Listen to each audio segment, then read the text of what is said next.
Welcome to Sir Kailash Chandra Short and Dictation Transcription number 462. Ready? Start. Mr. Chairman, I rise to support the resolution which my honorable friend has moved in this house. While doing so, I do not agree with all the arguments that he has advanced in support of his resolution.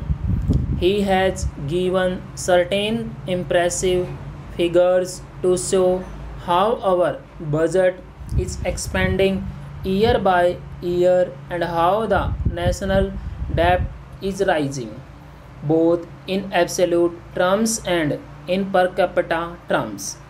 It is true that our budget is expanding and our national debt is rising, but it would be difficult to argue that the expansion of the budget and the increase in our national debt are dangerous evils in themselves.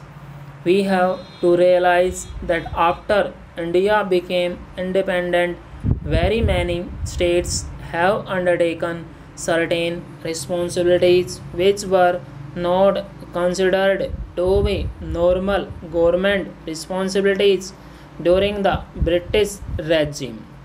We have now undertaken the responsibility of expanding our economy at a very fast rate, and I hope it is the policy of the nation as a whole that in order to expand economic activities at a rapid rate, it is desirable that the government itself should undertake certain responsibilities in this matter.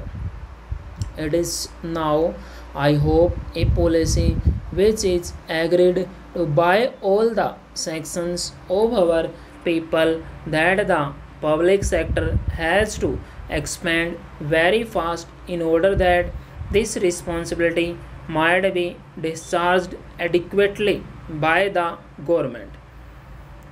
If the public sector is to expand, obviously the budget has to expand simultaneously with it because the various government departments are responsible for controlling and managing the concerns in the public sector. If the public sector is to expand, it is also quite natural that the national debt should rise because it is only by raising capital in the market that the government is in a position to establish and run concerns in the public sector. Government as such has not got any space capital of its own which it can plug back into various concerns, first for establishing those concerns and then for running them.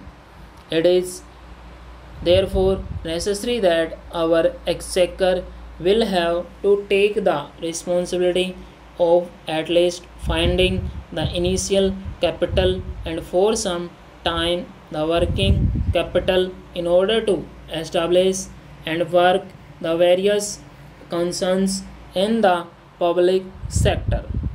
It is therefore quite natural that the budget figures should expand and the national debt should rise at the same time. One has also to consider full stop.